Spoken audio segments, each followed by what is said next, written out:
And the final question, and this is really the two-paid elephant in the room, are you planning to let Donald Trump back on? Well, I think there's a general question of should Twitter have permanent bans? And you know, I've talked with Jack Dorsey about this, and he and I are of the same mind, which is that permanent bans should be extremely rare and really reserved for people where they're trying to, for accounts that are bots or spam scam accounts, where there's just no legitimacy to the account at all. I do think that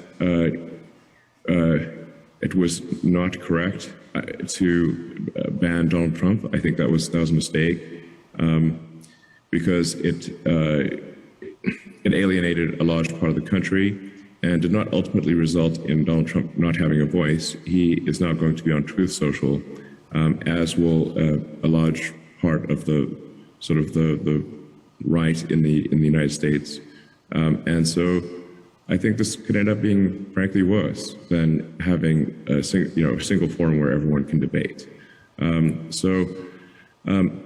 I guess the answer is that I would reverse the perma ban. Obviously, I don't own Twitter yet, so this is not like a thing that will definitely happen, because what if I don't own Twitter? But my opinion, and Jack Dorsey, I want to be clear, shares this opinion, is that we should not have perma bans. Now that doesn't mean that somebody gets to say whatever they want to say. If they say something that is illegal or otherwise, just destructive to the world, then there should be perhaps a timeout, a temporary suspension, or that particular tweet should be made invisible or have very limited traction. But I think perma bans just fundamentally undermine trust in Twitter as a town square where everyone can voice their opinion. It was I think it was a morally bad decision, to be clear, and foolish in the extreme.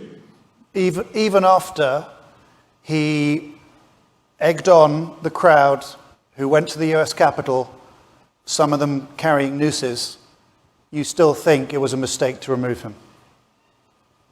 I think if there are tweets that are wrong, they should, and bad, those should be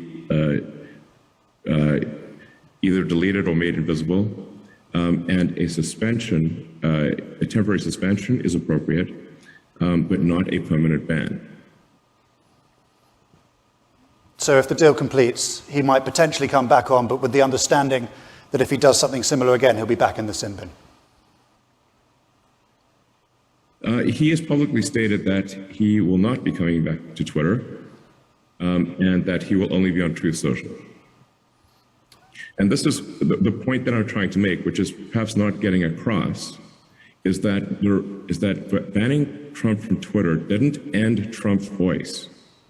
It will amplify it among the right. And this is why it is morally wrong and flat out stupid